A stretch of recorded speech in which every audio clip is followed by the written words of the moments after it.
efficient라고 하는 형용사. 3번은 무슨 말이지 얘들아? An ideal of efficiency. efficiency.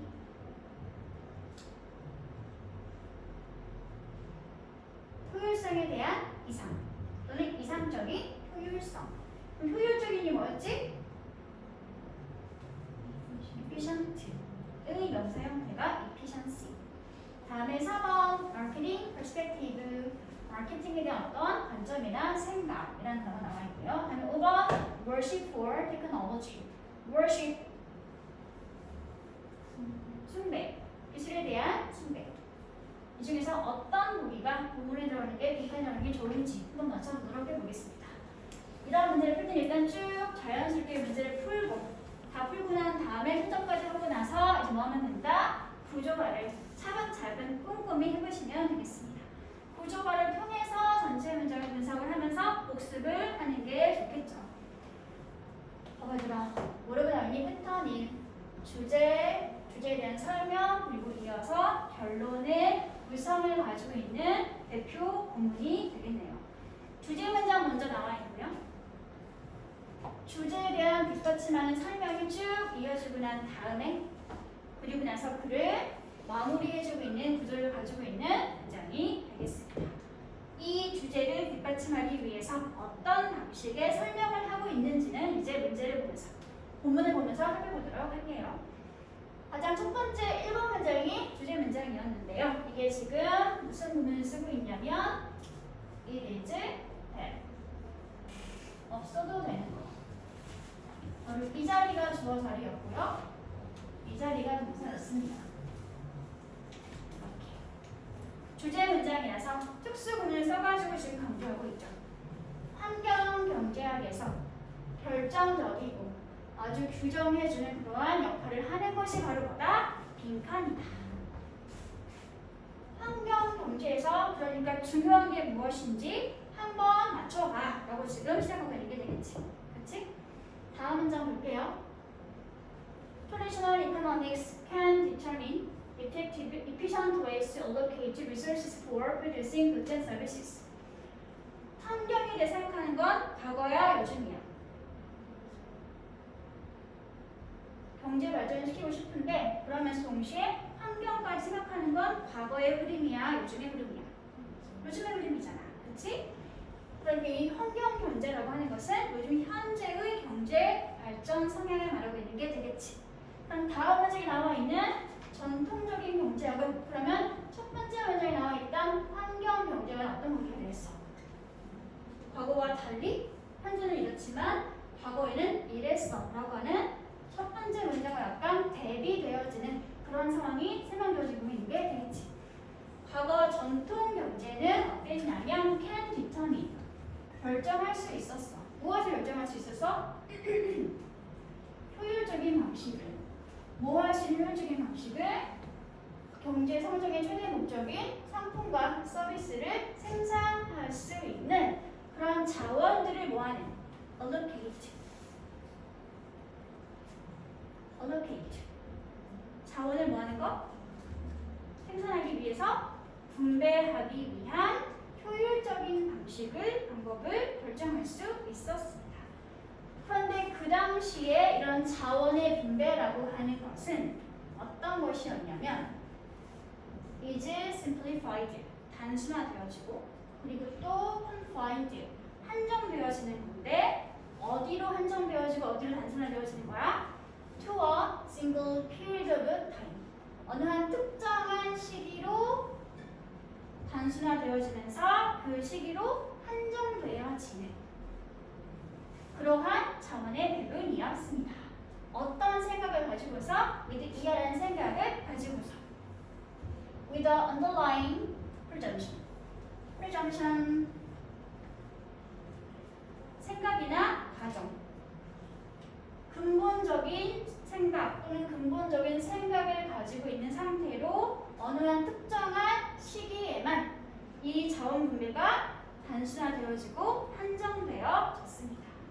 근데 이 프리점션이 뭔지 다음에 또 이어지는 대절이 본격으로 설명. 어떤 전제 조건이었냐면 쭉 오늘 지금 그 당시 현재 물건 하나를 추가적으로 하나 더 생산하는 것이 does not prevent, 뭐 하지 않는다? 방해하거나 저해하지 않는다. 무엇을? 내일, 앞으로, 미래에 또 다른 물건을 하나 더 생산하는 것에 방해하지 않는다 라는 그러한 근본적인 생각을 가지고서 어느 한 특정 시기만 생각을 하면서 자원을 배분하고 할당했던 것. 이게 바로 뭐다? 전통 경제에서의 자원 배분이다. 를 말하고 이게 되겠죠.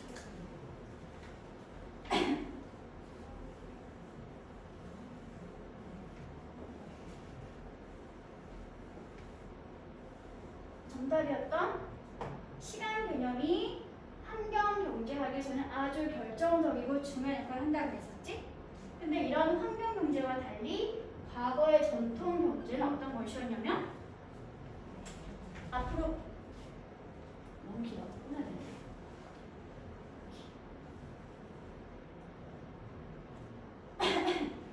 오늘 지금 당장 물건 하나를 더 생산하는 것이 앞으로 미래에 물건을 생산하는 것에 영향을 주거나 방해하지 않는다 라는 그런 전제 조건을 가진 상태로 어느 특정 그 물건을 생산하는 시기에만 한정되어서 자원이 배분되어졌던 게 이게 바로 전통 경제다라고 말하고 있는 거죠. 그렇죠? 그러니까 물건만 생산하면 되는 거지 앞으로 미래 세대에 걱정이 있었다 없었다? 걱정이 없었다라고 말하고 있는 거야. In the case of many environmental goods 그리고 많은 환경 재화들의 경우에 있어서 환경 재화란 무엇이냐면 자연이 우리에게 주는 그런 물건들 예를 들어서 석탄, 석유라든지 물고기라든지 자연이 주는 다 써버리면 없어지는 것들 있지? 그런 걸 지금 환경 재화라고 부르고 있습니다. 환경 재화의 경우에 있어서 이런 자원의 분배나 배분 오랜 시기에 걸쳐서 오랜 시간에 걸쳐서 이런 자원을 분배하고 배분하는 것은 엄청 중요하고 결정적이겠지. 왜? 한정되어 있잖아 자원이라는 것은. 그러니까 장기적으로 봤을 때 다 써버리면 앞으로 미래 세대는 쓸 수 있는 거야 없는 거야? 쓸 수 없게 되는 거니까. 그런 점에서 시간이 엄청 중요한 역할을 하게 된다는 소리가 되겠죠. critical 무슨 뜻? 결정적인 또는 중요한. 비슷한 언어가 뭐가 있지? 중요한 결정적인 significant 또는 considerable 아니면 뭐가 있죠? crucial 결정적인 중요한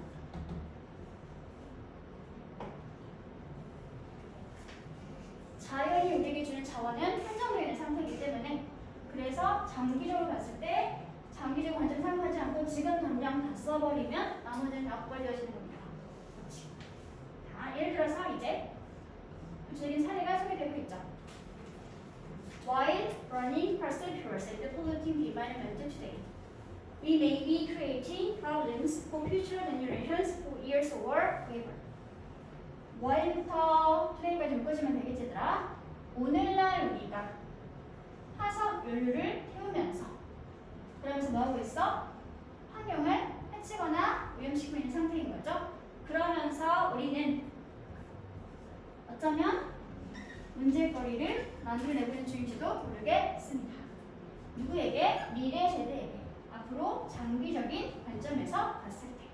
지금 당장 우리가 물건을 생산하기 위해서 화석 연료를 태워서 환경을 망가뜨리고 있지. 이게 직접 우리 세대에게는 영향을 끼치지 않는다 할지라도 더 먼 관점에서 봤을 때는 앞으로 미래 세대에게 영향을 끼치게 되는 거잖아. 그렇죠?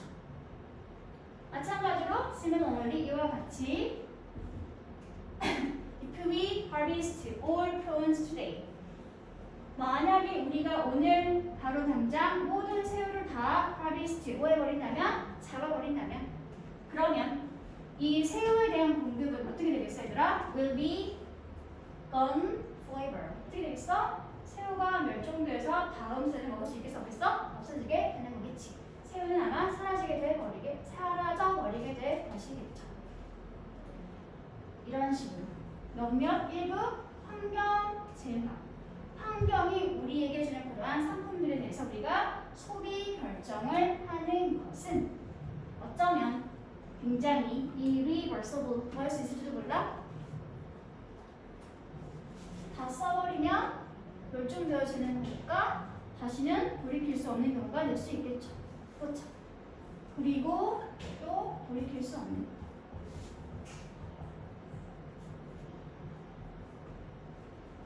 May have a profound impact on the well-being of future generations. 생物자체가 돌이킬 수 없게 사라져버리거나 멸종되어버릴 테니까 그 결과는 당연히 미래 세대의 안녕, 행복, 복지에는 당연히 심오, 깊은 그러한 부정적 영향을 끼치게 될 수밖에 없겠지. 그치? 무엇을 주장하고 있는 거야? 과거의 효율적인 자원 분배를 통해서 그냥 물건만 많이 잘 만들면 되었던 전통 경제와는 달리 요즘 경제는 미래 세대까지 생각해서 환경에 대한 영향을 고려하면서 생산을 추구하고 지향해야 한다. 말하고 있는 내용이 되는 거겠죠. 전체 글의 주제 문장에 대해서 가장 첫 번째 문장이 되는 거고, 이 주제를 강조하기 위해서 주제와 반대되는 비교되는 상황인 전통 경제에 대한 이야기를 2번, 3번 문장에서 해주고 있는 상태가 되는 거겠지.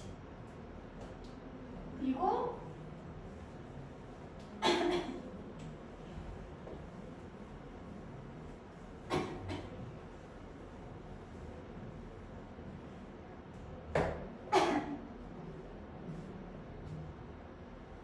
그리고 나서 나머지는 모두 뭐가 되는 거야, 얘들아? 지금 현재 이 설명했던 내용에 대해서 구체적인 케이스가 5번 문장부터 쭉 사례로 설명되는 문장의 구조가 되겠습니다.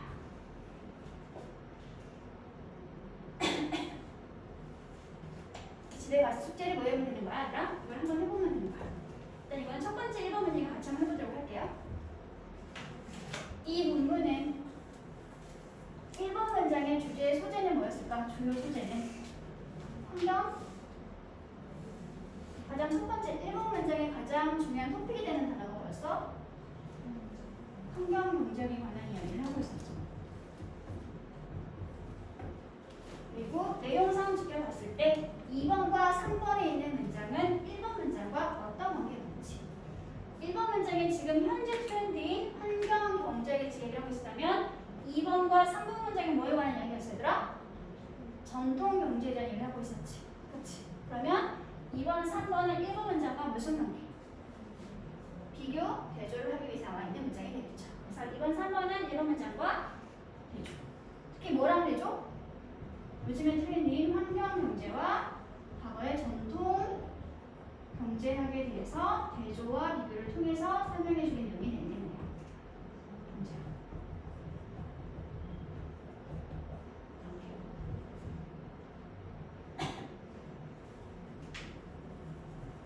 다음, 그러면 5번과 6번과 7번 문장은 유제의 관계 따져봤을 때 4번 문장과 어떤 관계였을까?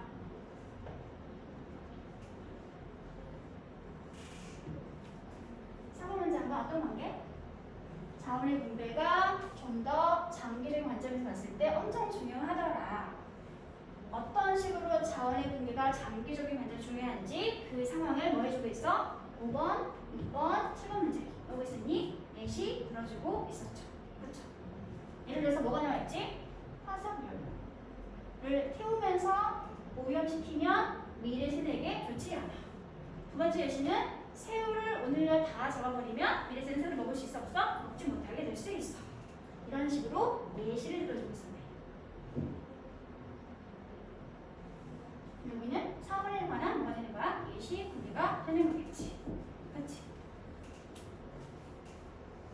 이런 식으로. 그러면 맨 위에 있던 이 빈칸을 추론하기 위해서 이 중에서 어떤 설명 방식을 통해서 답을 도출할 수 있었을까? 1번에 답이 템포럴 컨셉이 될 수 있는 힌트를 찾기 위해서 어떤 방법을 통해서 해결하면 될까? 예시 추론, 나열식 설명 추론, 반복, 실험 연구 인용, 인과 전제 결론, 비판, 문제 제기, 대조, 역적, 문제 제기, 해결책, 3점 해봤다. 문장과 무슨 관계? 대조. 대조되는 개념을 바로 이제 설명해주고 나서 그렇지 않은 환경 경제학이 어떤 것인지 설명해주고 있었죠. 그렇죠? 이제는 대조의 방식을 통해서 빈칸에 있는 정답을 추론할 수 있었겠구나 라고 짐작할 수 있게 되는 거겠지. 그렇지? 주제 문장은 어떤 문장이었을까 얘들아? 본문 전체 주제 문장에 해당하는 것은 1번 문장이 주제 문장인 거죠. 그리고 이 주제를 뒷받침하기 위한 설명은 5번부터 시작되고 있었어. 2번부터 몇 번까지 쭉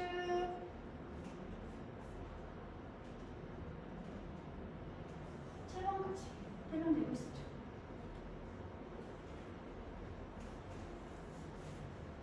그렇죠? 그리고 마지막에 결론이 한 번 더. 미안해. 6번까지가 설명이었구나. 2번부터 6번까지가 설명이었고요. 마지막 결론을 다시 한번 7번 문장에서 정리해주고 있는 내용의 구조를 가지고 있는 부분이었습니다. 그래서 이 본체 내용을 다시 한글로 요약을 해보면 환경경제학이라고 하는 것은 특정한 시기의 재해와 분배를 다루는 업무와는 달리 여기가 바로 대조되는 내용이었겠지? 여기 뭐에 관한 설명이 아니라 특정 시기의 재해와 분배를 다루는 건 뭐가 하는 일이었지? 전통 경제학이 하는 거였죠. 전통 경제학과 달리 현재와 미래 그리고 뭐에 걸친 무엇일까요? 미래 세대에 걸친 자원의 분배를 고려해서 오늘날 소비민 경제 활동이 잠깐만 이게 뭐지?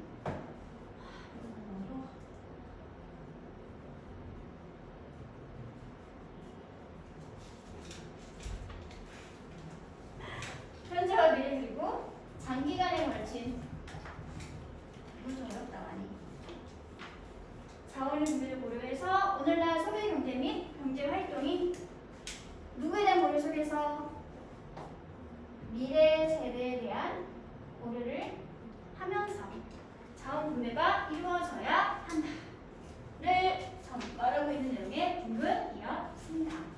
좀 어렵기는 하죠. 이게 특히 어렵다. 이런 거 솔직히 너무 어렵네요. 이런 식으로 예습을 해보시면 됩니다. 문제를 읽고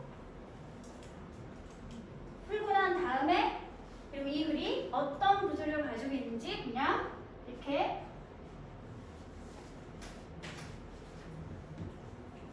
순서대로 정리해 주시면 됩니다. 그리고 복습 숙제는 당연히 문장 구조, 문장 상호 분석하고 그리고 그 분석한 순서에 맞춰서 해석까지 해오시는 게 복습 숙제가 될 수 있겠죠.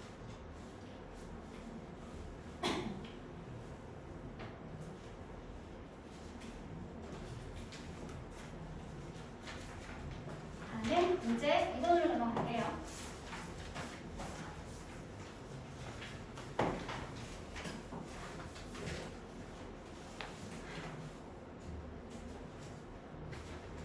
이번 문제는 답이 몇 번이었냐면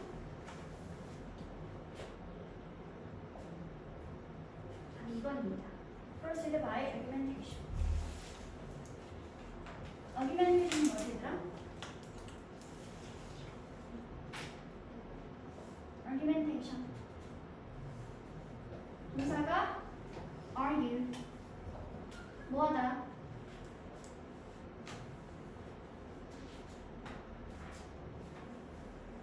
논쟁하다? 또 논쟁하다? 이 명사형태가 argumentation이 되겠죠? 논쟁을 통한 전개. 이것이 바로 뭐다? 철학적 담론의 발전 과정이다. 역시 얘도 첫 번째 문장이 주제 문장이고요. 그리고 뒷받침하는 설명이 쭉 이뤄지고 난 다음에 마지막 가서 다시 한번 전체 내용을 요약하면서 결론을 해주고 있는 그런 구조를 가지고 있는 문장이었습니다. 철학적 담론이 무엇인지를 설명해주는 부분이었던 거죠.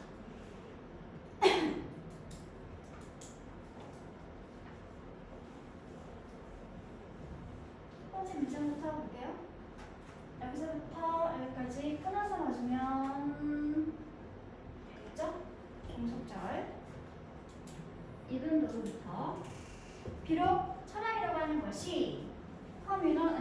prize 공동의 연구 또는 과제이기는 하지만 근데 어떤 공동의 연구 과제였는지 뒤에서 이렇게 한번 설명. 어떤 공동의 연구 과제이죠? Dedicated to exploring our justification for using the criteria we use to distinguish between moral and immoral actions, truth and falsity, reality and appearance, and or. 어찌나 긴지 이렇게 끊을게요.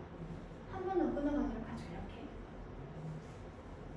예시를 일단 빼뜨리고 이런 예시 사항들 사이에서 뭔가를 구분하기 위해서 우리가 사용하는 그러한 기준을 사용할 수 있도록 만들어주는 정당화의 근거를 찾기 위해서 갖춰지는, 즉 집중되어지는 그러한 운동의 연구이기는 하지만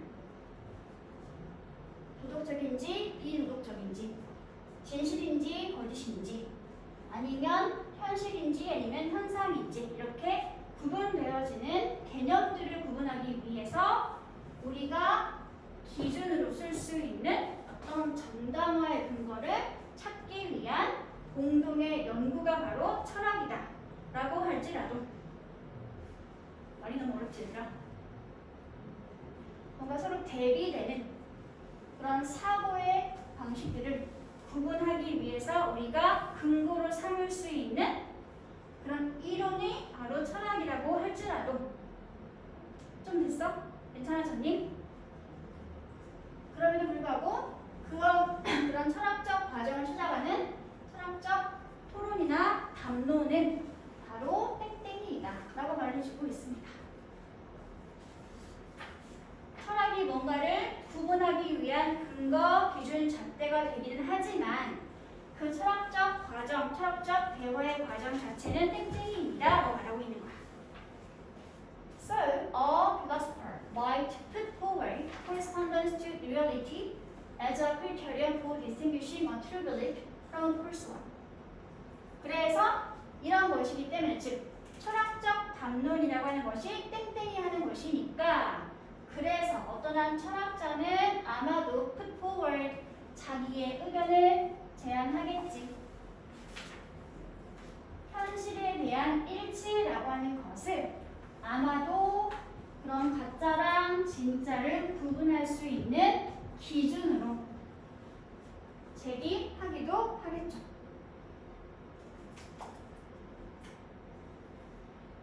됐어? 그치? 철학이라는 것이 만들어지기 전에 그 철학이 되려면 그 철학의 기준점이 되기 위해서는 뭔가 현실에 맞닿아 있는 것이 바로 철학이 될 수 있을 것이야 라고 주장하는 사람이 있을 거란 소리겠지. 그렇지? 그래서 in order to determine whether that is adequate criterion 그래서 이 철학자가 주장한 그 의견이 적절한 기준인지 아닌지를 결정하기 위해서 이 철학자의 의견을 받아들인 다른 철학자들은 뭐 하긴 얘들아? 비판적으로 격하게 토론을 하겠죠. 그 철학자의 제안에 대해서. 그리고 아마도 그 제안을 비판하는 사람도 있겠지. 그치? 뭐 하면서?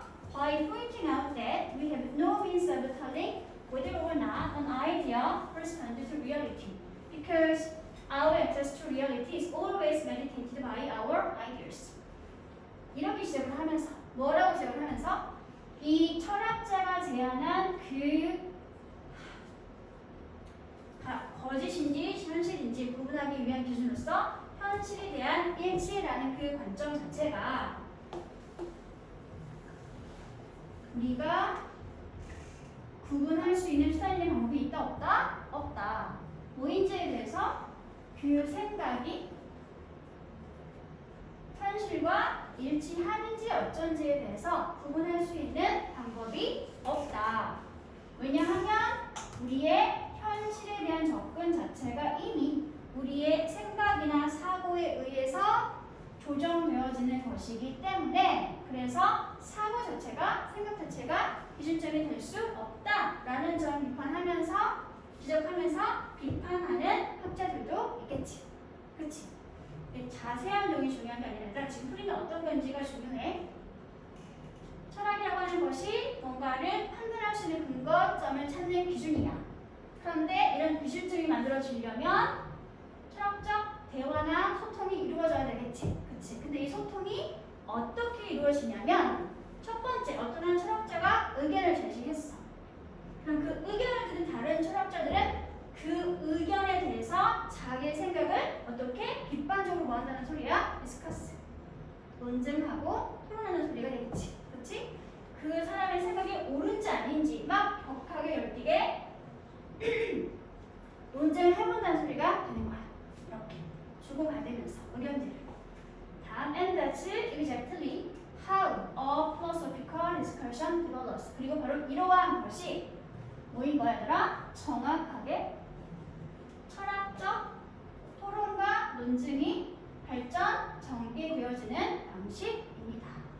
누군가 의견을 제시했을 때 그 의견에 대해서 다른 듣고 있던 철학자들이 비판적으로 자신들의 견해를 제시하면서 그런 식으로 철학적 대화나 토론과 담론이 진행되어집니다. 를 말하고 되는 거야. 됐어? 여기까지? 어떻게? With all the parties to it, advocating their own point of view. 다시 한번 문제볼게요. 어떤 식으로 이런 철학적 담론이 전개되어지냐면 미드이아가 지금 근사 구문으로 추가적으로 설명해 주는 상태가 되겠네요.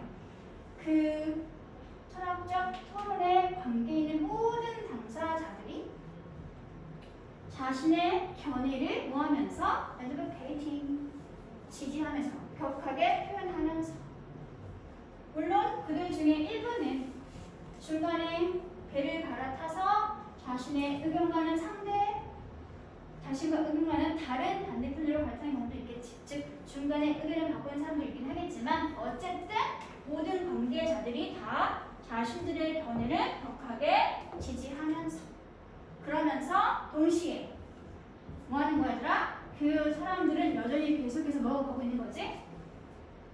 질문에 관한 정확한 답을 알아내기 위해서 어떻게? jointly 함께 공동으로 뭐 하고 있어? 계속 답을 찾아 나아가고 있는 중이 되는 거죠. 그러므로 그런 의미에서 철학적 담화라고 하는 것은 서로에 열띤 다른 철학자들 사이에 보다 논쟁이 또는 토론이 진행되면서 이루어지게 되는 것이다. 를 말해주고 있는 내용이 어떤 게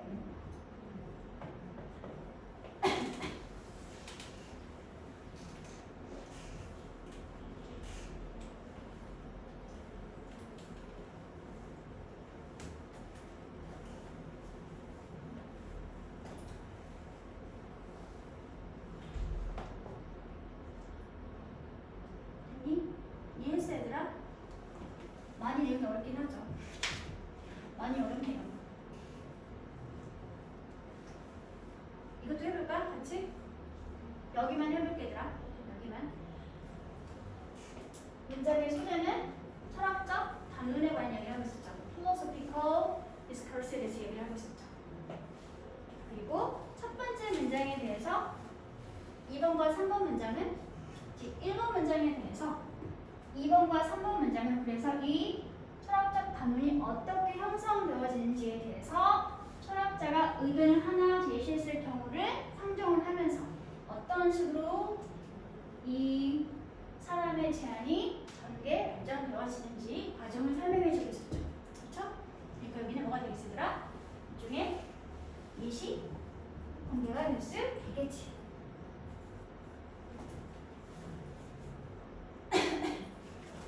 그리고 4번 문장은 뭐지?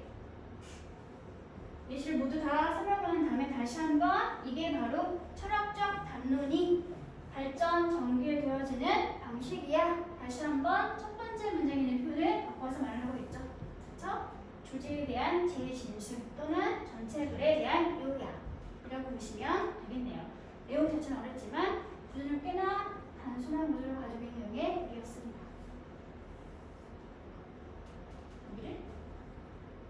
재진술 또는 요약이라고 정리를 하시면 되겠네요. 됐어?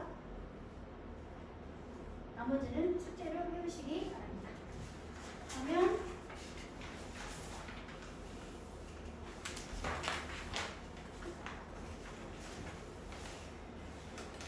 3번부터 좀 괜찮죠?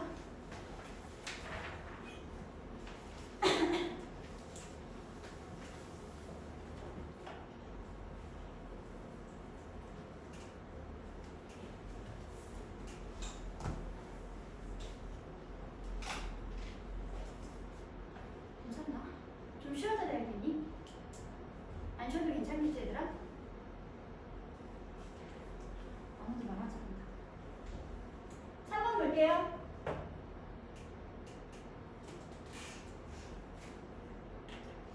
3번 답은 몇 번이었냐면 3번입니다. 3번 답은 3번이에요.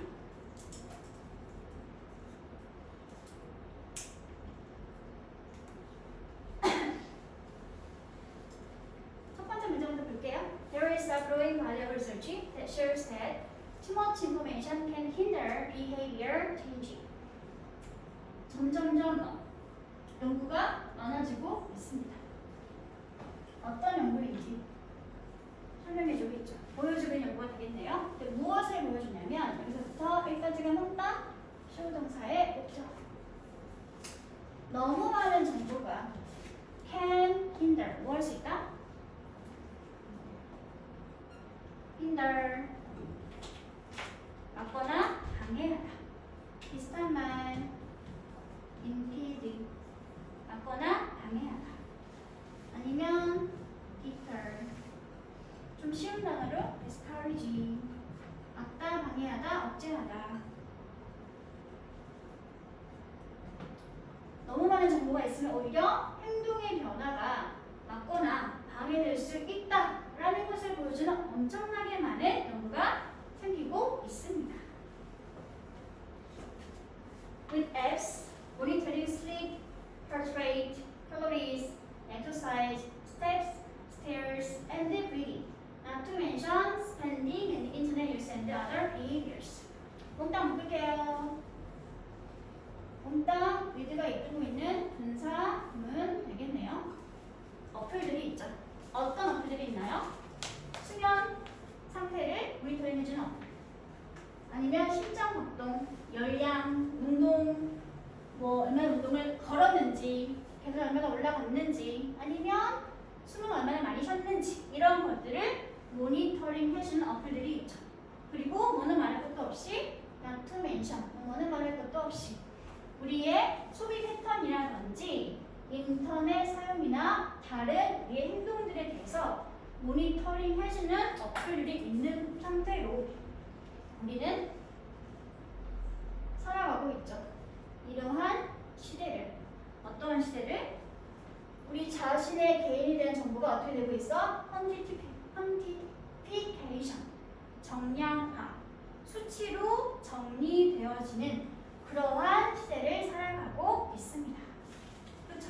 어플이 있잖아, 전부 다.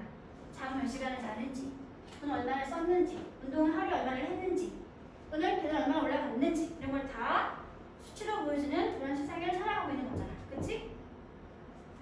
얼마나 많은 정보가 있는지 지금 현재의 현상에 대해서 설명해주고 있지. 그치? 실제로 그렇게 살고 있으니까 우리가. 다음 문장. We can instantly know how much of everything we are doing, have done, and should do. 이런 식으로 우리는 즉시 알 수 있네요. 무엇을 알 수 있어? 우리가 얼마나 많이 우리가 하고 있는 모든 게 얼마나 많은지, 또 했던 모든 게 얼마나 많았었는지, 아니면 얼마나 많은 것을 해야 하는지 이런 모든 것을 다 즉시 알 수 있습니다. 역시 2번, 3번은 같은 흐름이죠. 엄청나게 많은 정보를 가진 상태로 우리가 살아가고 있다. 현상에 대해서 말을 해주고 있는 상황이 되겠네요. 다음, while it's great information to have. 그런 많은 정보를 가지는 굉장히 좋은 일이긴 하죠. 그렇죠? 저기는 while은 그럼에도 불구하고 또는 뭐뭐인 반면에 대조의 의미를 가지고 있는 접속사를 사용이 되고 있습니다. 정보를 많이 가지는 게 좋기는 하지만 어때? 그렇긴 하지만 너무 많은 자료는 실제로 can lessen 뭐 할 수 있다? lessen 줄이거나 오히려 감소시킬 수 있습니다. lessen 뒤에 en을 붙여서 동사를 만들었지. 줄이거나 감소하게 할 수 있습니다. 무엇을? 기쁨이나 즐거움을. 어떤 기쁨과 즐거움인데 우리가 얻을 수 있는, 특히 심지어 건강한 활동이라던가 건강 활동을 통해서 얻을 수 있는 기쁨들. 예컨대 어떤 것들? 운동이나 수면이나 다이어트나 아니면 저축과 같이 그러한 건강한 활동들을 하면서 우리가 얻을 수 있던 그런 기쁨을 줄어들게 만들 수 있습니다. 너무 많은 정보가 행동의 변화를 막을 수 있어. 너무 많은 정보는 건강한 활동으로부터 우리가 얻을 수 있는 기쁨을 줄여버릴 수 있어. 많은 정보가 주는 부정적 영향이 되고 있는 거지, 지금. 자, as data accumulate, 이런 자료나 정보라고 하는 것이 accumulate, 축적되거나 쌓이게 되면서 그리고 또 as we have to make an effort to measure, track, and think about it 까지 묶을게요. 우리가 또 그러한 것에 대해서 이시 발표된 것은 자료가 되겠죠? 자료에 대해서 측정하고 추적하고 생각하기 위한 노력을 해야 하게 되면서 자료가 많아지니까 자료를 측정하고 추적하고 생각해봐야 되겠지. 그렇지? 그런 노력이 필요해지게 되면서 활동들 그 자체가 원래는 일종의 생활 스타일이었었는데 그게 뭐가 되어버린 거지? 우리가 측정해야 하고 생각해야 하고 뭔가 추적해야만 하는 그런 일 같은 게 되어버리게 되는 거지. 그렇지? as a result, consequence. 따라서 그래서 결과적으로 our motivation to engage in these healthy activities, 이런 일상적으로 했던 건강한 생활의 활동들에 참여하고자 하는 우리의 뭐가 motivation, 동기나 의욕이 어떻게 된다? 떨어지거나 감소하거나 줄어들 수밖에 없겠죠. 그렇죠? 생활 스타일이었는데 추적해야만 하고 생각해야만 하는 그런 일이나 과제가 되어버렸으니까. 그래서 이런 걸 하고자 하는 동기도 당연히 줄어들고 감소하게 되겠지. 줄어들고 감소하는 거 하나 더 남았네. drop, decline.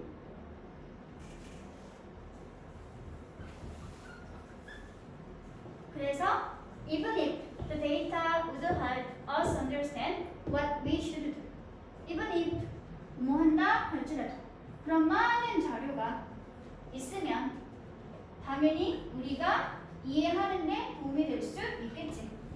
무엇을 이해하는데? 우리가 앞으로 무엇을 해야만 하는지를 이해하는데 당연히 도움이 되기는 하겠지만 어때? 너무 많은 자료는 결국 뭐하게 한다? 우리의 욕망을 꺾어버리게 한다. 어떤 욕망인데? 뭔가를 하고자 하는 우리의 욕망을 꺾어버리게 한다. 패배시켜버리게 한다. 동기를 떨어뜨려 버린다. 너무 많은 정보가 있을 때 생기는 폐해에 대해서 이야기를 해주고 있는 부분이 되겠네요. defeat 자체는 무슨 뜻이지 얘들아? 패배시키다. 그래서 이유를 꺾어버리는 거니까 뭐랑 같이 바꿔서도 괜찮을까? 좌절시키다. frustrated. 아니면 discouraging. 이런 거랑 같이 바꿔줄 수 있겠죠.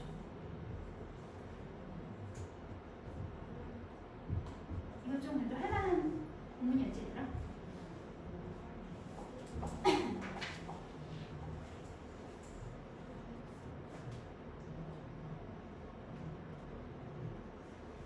그러면 좀만 쉬었다가 나머지 하나만 더 할게요.